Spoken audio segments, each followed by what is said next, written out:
عمل کی نیت کر لیں۔ میں بھی نیت کرتا ہوں جو کچھ کہوں گا اس پہ عمل کروں گا۔ اللہ رب العزت حق بات اور موقع کی بات اور ہمارے فائدے کی بات کہنے کی، سننے کی، سمجھنے کی، عمل کرنے کی اور اس کو دوسروں تک پہنچانے کی توفیق نصیب فرمائے۔ ایک حدیث پاک میں آتا ہے، حضرت صہیب رضی اللہ تعالیٰ عنہ روایت کرتے ہیں، مسلم شریف کی روایت ہے کہ اللہ کے پیارے حبیب صلی اللہ علیہ وسلم نے ارشاد فرمایا کہ مومن کا معاملہ بھی عجیب ہے۔ مومن کا معاملہ عجیب ہے، ہر کام میں اس کے خیر ہی خیر ہے۔ اگر اس کو خوشی ملتی ہے اور وہ شکر کرتا ہے تو یہ بھی اس کے لیے بہتر ہے، اور اگر اس کو مصیبت پہنچتی ہے اور وہ صبر کرتا ہے یہ بھی اس کے لیے بہتر ہے۔ ہر کام میں بہتری ہے۔ اگر ہم غور کریں تو اس دنیا میں ہمیں جتنے بھی حالات پیش آتے ہیں وہ دو قسم کے ہیں۔ یہ تو ہماری طبیعت کے، ہمارے مزاج کے، ہماری مرضی کے حالات ہوں گے، جو چاہا مل گیا، جیسا ہم نے آرڈر دیا ویسے ہی سامان آ گیا، جو ہم چاہتے تھے ویسے ہی نفع مل گیا، جتنے پرسنٹ ہم نے نفع مانگا اتنا مل گیا۔ ایک طرح کے حالات تو یہ ہیں، اور دوسری طرح کے حالات جو ہیں وہ مرضی کے خلاف ہیں۔ کر رہے کچھ تھے، ہو کچھ گیا، نقصان ہو گیا، طبیعت خراب ہو گئی، کوئی نقصان کی اطلاع آ گئی، کوئی اور چیز پیش آ گئی، دوسری طرح کے حالات ہیں۔ یہی دو قسم کے حالات ہیں، یہ تو مرضی کے مطابق معاملات چل رہے ہوں گے یا مرضی کے خلاف چل رہے ہوں گے۔ اب ان دونوں طرح کے حالات میں الگ الگ اللہ رب العزت نے اپنے نبی صلی اللہ علیہ وسلم کے ذریعے سے احکامات دیے، ذمہ داری الگ الگ بتائی ہے۔ جب انسان کی مرضی کے حالات ہوں، سب کچھ سیٹ چل رہا ہے، سارے کام صحیح ہو رہے ہیں، ساری چیزیں جو ہے وہ لائن میں چل رہی ہیں، تو اس صورت میں ذمہ داری یہ بنتی ہے کہ ہم اللہ کا شکر ادا کریں۔ شکر، شکر کے بعد کیا ہوگا؟ اللہ تعالیٰ نعمتوں میں اضافہ فرمائیں گے۔ اللہ رب العزت نے قرآن کریم میں ارشاد فرمایا، لَإِن شَكَرْتُمْ لَأَزِيدَنَّكُمْ، اگر تم میرا شکر ادا کرو گے تو میں نعمتوں میں اضافہ کروں گا۔ اور اگر دوسری طرح کے حالات ہیں کہ کام ہو ہی نہیں رہے، کام پھنس کے رہ گئے، دوسروں کے ہو رہے ہیں ہمارے نہیں ہو رہے، کام اٹک گئے ہیں، پریشانیاں آتی چلی جا رہی ہیں، نفع جو ہے کم ہوتا چلا جا رہا ہے، نقصان بڑھتا جا رہا ہے، اپنی مرضی کے خلاف کام ہو رہے ہیں، سارے کام الٹے ہو رہے ہیں، تو اس صورت میں بھی ایک ہمارا ذمہ بنتا ہے۔ وہ ذمہ کیا ہے؟ صبر۔ صبر کا مطلب کیا ہے کہ انسان اللہ کی تقدیر پر راضی رہے، کوشش کرتا رہے لیکن راضی رہے کہ میرے اللہ جس حال میں مجھے رکھ رہے ہیں یہ میرے لیے بہتر ہے۔ علماء فرماتے ہیں جس حال میں بھی اللہ رکھے وہی حال اس کے لیے نعمت ہے۔ اس سے برا بھی ہو سکتا تھا۔ اگر ہاتھ کی 10 انگلیاں ہیں، ایک انگلی میں تکلیف ہو گئی تو یہ نہ دیکھے کہ ایک انگلی میں تکلیف ہوئی ہے، یہ دیکھے کہ 9 انگلیاں سلامت ہیں۔ کیا پتہ اللہ تعالیٰ نے چھوٹی ہی تکلیف دے کر انگلی کٹنے سے بچائی ہو۔ یہ تو ہمیں مصیبت کے آنے کا پتہ نہیں چلتا، اسی طرح مصیبت کے جانے کا ہی پتہ نہیں چلتا کہ اللہ تعالیٰ کتنی بلاؤں کو ٹالتے ہیں۔ روایات میں آتا ہے کہ اللہ رب العزت نے صرف آنکھوں کے اوپر ہر بندے کی 8 فرشتے مقرر کیے ہیں، حفاظت کر رہے ہیں انسان کی۔ لہو معقبات من بین یدیہ ومن خلفہ یحفظونہ من امر اللہ، 17ویں پارے کی آیت ہے کہ اللہ رب العزت کی طرف سے فرشتوں کی جماعتیں مقرر ہیں جو انسان کی حفاظت کرتی ہے مصیبتوں سے۔ جب اللہ کا امر آ جاتا ہے تو وہ حفاظت ہٹ جاتی ہے اور مصیبت پہنچ جاتی ہے۔ تو مصیبت کو ہم مصیبت نہ سمجھیں، مصیبت کو یہ سمجھیں کہ اللہ کی اس میں حکمت ہے۔ جب ہم ناقص انسان ہیں اور چھوٹی سی عقل والے ہیں، چھوٹے سے ہمارا ایک ذہن ہے اور چھوٹی صلاحیتوں والے ہیں، ہم کوئی کام بغیر فائدے کے، بغیر کسی مقصد کے نہیں کرتے، تو اللہ کا امر، اللہ کا معاملہ ایسا کیسے ہو سکتا ہے کہ بغیر مقصد کے؟ ضرور کوئی نہ کوئی حکمت ہے۔ اور عجیب بات یہ ہے کہ انسان کی دونوں طرح آزمائش ہوتی ہے۔ ایک آزمائش اس کی اللہ کی نعمت دے کر ہوتی ہے، ایک آزمائش اللہ کی نعمت لے کر ہوتی ہے۔ اور عجیب بات علماء فرماتے ہیں کہ نعمت والے امتحان میں اکثر لوگ فیل ہو جاتے ہیں۔ پیسے آ گئے، جیک پاٹ لگ گیا، کام دھڑا دھڑ چل رہا ہے، دکانوں پہ دکانیں کھل رہی ہیں، ویزوں پہ ویزے لگ رہے ہیں، تو آدمی سرکش ہوتا رہتا ہے، اللہ سے دور ہوتا رہتا ہے، کام میں مصروف ہوتا رہے گا، دنیا میں مگن ہوتا رہے گا، مستیوں میں چلتا رہے گا۔ اکثر لوگ ناکام ہوتے ہیں نعمت والے امتحان میں۔ اور مصیبت والے امتحان میں اکثر لوگ کامیاب ہو جاتے ہیں. کام رک گیا، آپ دیکھیں گے روزمرہ کا ہمارا مشاہدہ ہے، کام چلتے چلتے رک جائے، منافع رک جائے، کوئی نقصان شروع ہو جائے، لوگ مسجد میں آنا شروع ہو جاتے ہیں. اکثر لوگ اللہ کی طرف رجوع کر لیتے ہیں، نماز پڑھنے لگتے ہیں، دین کی طرف آنے لگتے ہیں. تو مصیبت والے امتحان میں تو کامیابی زیادہ آسان ہے، اللہ کی طرف رجوع کر لے آدمی. حضرت عبد القادر جیلانی رحمۃ اللہ علیہ فرماتے ہیں کہ مصیبت کی تین قسمیں ہیں. مصیبت کی تین قسمیں. ایک مصیبت تو وہ ہے جو باقاعدہ مصیبت ہی ہے، وہ اکثر کافروں کے لیے ہوتا ہے، مسلمانوں کے لیے نہیں ہوتی. اس میں کیا ہوتا ہے کہ آدمی بے صبر بنتا ہے، اس کی تکلیف میں اضافہ ہوتا ہے، جزا فضا کرتا ہے، چیختا چلاتا ہے، اپنے اوپر بے صبری کا مظاہرہ کرتا ہے. یہ تو کافروں کے لیے ہوتا ہے. اور ایک دوسری قسم کی مصیبت ہوتی ہے جو اللہ تعالیٰ گناہوں کی معافی کے لیے بھیجتے ہیں، اور یہ اکثر مومنوں کے اوپر آتی ہے.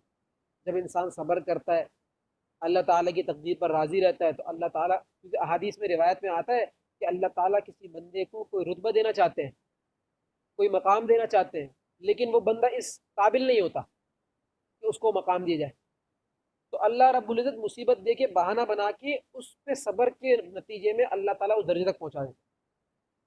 جیسے دنیا میں ہم دیکھتے ہیں کوئی افسر اپنے کسی ماتحت کو پروموٹ کرنا چاہے تو اس کو کہتا ہے یار تم چھوٹا موٹا کچھ بھی لکھ کے دے دو مجھے، میں پاس کرا دوں گا.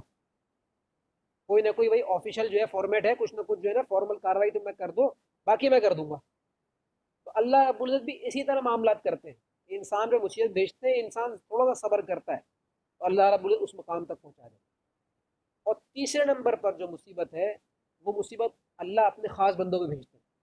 جیسے حدیث پاک میں آتا ہے سب سے زیادہ جو مصائب آئے ہیں وہ اللہ کے نبی پاک صلی اللہ علیہ وسلم پر آئے ہیں، اور جو اللہ کے نبی پاک صلی اللہ علیہ وسلم سے جتنا اللہ کے نبی پاک صلی اللہ علیہ وسلم کی مشن میں قریب ہوگا اتنی مصیبتیں اس پر زیادہ آئیں گی. یہ مطلب نہیں ہے کہ کوئی اللہ والا ہے تو اس پر کوئی پریشانی آئے گی نہیں، یہ دنیاوی چیزیں ہیں، لیکن اس پریشانی میں لذت ہوگی. اب عجیب بات، لذت کیسے ہوگی؟ اس کی مثال میں دیتا ہوں. لذت ایسے ہوگی جیسے ہم نہاری کھاتے ہیں، کتنے مزے کی لگتی ہے مرچ والی نہاری، ناک سے پانی بہ رہا ہے، منہ سے پانی بہ رہا ہے، آنکھوں سے پانی بہ رہا ہے، لیکن مزہ بھی آ رہا ہے، آدمی کھائے بھی جا رہا ہے. کوئی انگریز آ کے دیکھے بولے بھائی کیا مصیبت ہے، جب اتنی تکلیف ہو رہی ہے تو مت کھاؤ، لیکن ہم کھاتے ہیں کیونکہ مزہ آ رہا ہوتا ہے. تو یہی حالت ہوتی ہے اللہ والوں کی کہ ان پر مصیبت تو آتی ہے لیکن اس مصیبت میں ان کا دل مطمئن ہوتا ہے، ان کا دل راضی ہوتا ہے. تو ہم اپنے آپ کو تیسرے قسم کی مصیبتوں پر لے کے آئیں کہ ہم یہ سوچیں کہ جو اللہ تعالیٰ نے مصیبت مجھ پر بھیجی ہے یہ میرے درجات بلند کرنے کے لیے بھیجی ہے، مجھے اللہ تعالیٰ کو مقام دینا چاہتے ہیں. دیکھیں مصیبت، یہ تو دیکھیں اللہ تعالیٰ نے قرآن کریم میں جو باتیں ارشاد فرمائی ہیں وہ ہمارے حساب سے فرمائی ہیں. جیسے ایک مثال دیتا ہوں، قرآن کریم میں اللہ رب العزت نے ارشاد فرمایا اللہ جاننے والا ہے غیب کو بھی اور حاضر کو بھی، عالم الغیبی والشہادہ. اللہ تعالیٰ عالم الغیب ہے اور عالم الشہادہ ہے. سوچنے کی بات یہ ہے اللہ کے لیے کوئی غیب نہیں ہے، اللہ کے لیے سب حاضر ہے. یہ جو عالم الغیب فرمایا ہے نا، یہ ہمارے اعتبار سے فرمایا کہ تمہارے سامنے جو کچھ ہے وہ بھی اللہ جانتا ہے، تمہارے پیچھے جو کچھ ہے وہ بھی اللہ جانتا ہے. تو ہمارے اعتبار سے، ہمارے لیول کے اعتبار سے باتیں کی گئی ہے. قرآن کریم کے اندر جو میں نے آیت تلاوت کی ہے، قرآن کریم حضرت عثمان رضی اللہ تعالیٰ عنہ فرماتے ہیں اگر انسان کا دل صاف ہو اور اچھے طریقے سے تلاوت کرے تو اس کا دل کبھی قرآن پڑھنے سے بھر نہیں سکتا. آج ہم دیکھ لیں اگر ہم کبھی قرآن کریم لے کے بیٹھ جائیں، ہمیں لگتا ہے ٹائم ہی رک گیا ہے، اتنی دیر ہو گئی صفحہ ہی ختم نہیں ہو رہا. اور یہی حالات اگر ہم ٹی وی کے سامنے بیٹھ جائیں یا فلم دیکھنے بیٹھ جائیں تو بھائی اتنی جلدی ایک کے بعد دوسری سیریل، ایک کے بعد دوسری کے بعد تیسری، رات گزر جاتی ہے پوری، ٹائم گزرنے کا پتہ ہی نہیں چلتا. ہم دیکھ لیں ہمارا کیا پیرایا ہے. آخرت میں جو سوال ہوگا نا، سورہ انفطار میں ہے اذا السماء انفطرت واذا الكواكب انتصرت واذا البحار فجرت واذا القبور بعثرت علمت نفس ما قدمت واخرت. ہر انسان جان لے گا کس چیز کو اس نے پرائیورٹی دی. پرائیورٹیز کا سوال ہے، اب میں ترجیح اپنے مزے کو دی، اپنے شوق کو دی، اپنی لذتوں کو دی، یا اللہ کے احکامات کو دی. صرف اس چیز کا سوال ہوگا، ہم نے ترجیح کس کو دی. اللہ کا حکم آ گیا اس کو ٹالا یا ہم نے کھانے کو ٹالا. آج کیا ہوتا ہے ہمارے زبان پہ یہ جملہ ہوتا ہے جلدی سے نماز پڑھ لو پھر کھانا کھائیں گے آرام سے. ہونا کیا چاہیے مسلمان کی زبان پہ جملہ کہ بھی کھانا کھا لو پھر آرام سے نماز پڑھیں گے. نماز کو نمٹانے والا بنا دیا ہم نے کہ جلدی جلدی نماز پڑھ لو. نماز تو ایسا ہے، اللہ کے نبی پاک صلی اللہ علیہ وسلم کی سنت پہ اگر دیکھا جائے، اللہ کے نبی فرما رہے ہیں میری آنکھوں کی ٹھنڈک ہے نماز میں. آج ہمارا دل نہیں لگ رہا، جلدی جلدی جلدی جلدی ہم یہ سوچتے ہیں بس کسی طرح نماز اتارے پھینکے، اور جب ہم پھینکتے ہیں تو اوپر سے ہی پھینکی جاتی ہے. روایت میں آتا ہے کہ بعض نماز پڑھنے والے ایسے ہیں جن کی نماز اوپر ہی نہیں جاتی، کالے کپڑے میں لپیٹ کر منہ پہ مار دی جاتی ہے. بربادی والی نماز، نماز پڑھ رہے ہیں لیکن لعنتیں مل رہی ہیں. فویل للمصلین. غور کرنا ہے یہ بڑا. دیکھیں قرآن کریم اللہ کا کلام ہے، اللہ کی مخلوق نہیں. اس کو ہم سمجھتے ہیں کتاب، یہ کتاب نہیں ہے صرف، یہ سمجھ لیں ایک اعتبار سے اس کو اللہ ایک وجود دیں گے. یہ بہت بڑا لائر ہے. حدیث پاک میں آتا ہے القرآن حجت لک او علیک. قرآن تمہارے لیے جھگڑا کرے گا یا تمہارے خلاف جھگڑا کرے گا. قرآن سفارشی ہے، حدیث پاک کے الفاظ ہیں، سفارش کرے گا. جس قرآن کو ہم چوم چوم کے رکھ دیتے ہیں نا، ہم سینے سے لگاتے ہیں، چومتے آنکھوں سے لگاتے رکھ دیتے ہیں. ہماری مثال وہ والی ہے جو ایک بڑھیا تھی. ایک بڑھیا تھی، اس کا بیٹا کہیں باہر رہتا تھا کسی ملک میں. بڑھیا اندھی تھی بیچاری اور ان پڑھ تھی. اس کا بیٹا ہر مہینے اس کو چیک بھیجتا پیسوں کا کہ بھائی ماں کے لیے بھیج رہا ہوں میں. اس زمانے میں ٹیلی فون نہیں ہوتے تھے. اب ہر مہینے چیک آتا، بڑھیا کو تو سمجھ تھی نہیں، وہ بیچاری چیک کو یہ سمجھتی کہ یہ کوئی میرے بیٹے کا خط ہے. وہ چومتی، آنکھوں سے لگاتی اور گھڑے میں ڈال دیتی. پہلے زمانے میں مٹکے ہوتے تھے، رکھ دیتی. بیچاری فاقہ کرتے کرتے بھوک سے مر گئی. بیٹا جب گھر میں آیا دیکھا سارے خط جو ہے وہ ایسے ہی پڑے. ہمارا حال بھی یہ بڑھیا والا ہے. ویلیو نہیں معلوم ہمیں قرآن کریم کی. ہم چوم رہے ہیں، آنکھوں سے لگا رہے ہیں، اٹھا رہے ہیں، لیکن پڑھ نہیں رہے اندر کیا ہے اس کے. قرآن کریم صرف پڑھنے کی کتاب نہیں ہے، عمل کی کتاب ہے. اللہ نے فرمایا قرآن شفا ہے، شفا. پڑھ کے تو دیکھو آج لوگ وظیفوں کے پیچھے لگے ہوئے، 1000 مرتبہ یہ بتا دو، 100 لاکھ دفعہ یہ بتا دو. بھائی میرا ایمان ہے جس آیت کے اندر شیطان کا نام ہے، جس آیت کے اندر فرعون کا نام ہے، اگر اس کو بھی سچے دل سے، اخلاص کے ساتھ، اچھی نیت سے، شفا کی نیت سے پڑھا جائے گا، شفا ہو جائے گی، کیونکہ وہ بھی قرآن ہے. ہم حق ادا کرنا بھول گئے. آج فرصت کے لمحات ہیں، فرصت ہمیں ملی ہوئی ہے، بہت لمبی فرصت ملی ہوئی ہے، ہم ٹائم ضائع کر رہے ہیں. نہ صبح کا پتہ نہ رات کا پتہ. دیکھیں پہلے زمانے میں تو بڑی بڑی نشانیاں دیکھ کے لوگ چینج ہوتے تھے کہ بھئی یہ دیکھ لیا، فلاں دیکھ لیا، سیلاب آ گئے، زلزلے آ گئے. آج کل تو اتنا آسان ہو گیا سمجھنا کہ اتنا آسان پہلے نہیں تھا. ہمارے سامنے جیتی جاتی مثالیں موجود ہیں. جب قیامت میں انسان اللہ سے کہے گا اے اللہ مجھے تو سمجھ نہیں آ رہی تھی، تو اللہ کی طرف سے جواب دیا جائے گا اولم نعمرکم. قرآن کریم کی آیت ہے کہ ہم نے تمہیں اتنی عمر دی جس میں ایک آدمی اچھا بھلا انسان سمجھ سکتا تھا. آج ہمارے سامنے موجود ہے مثالیں. گھروں کے مالک اپنے گھروں سے باہر، گھر میں نہیں جا سکتے.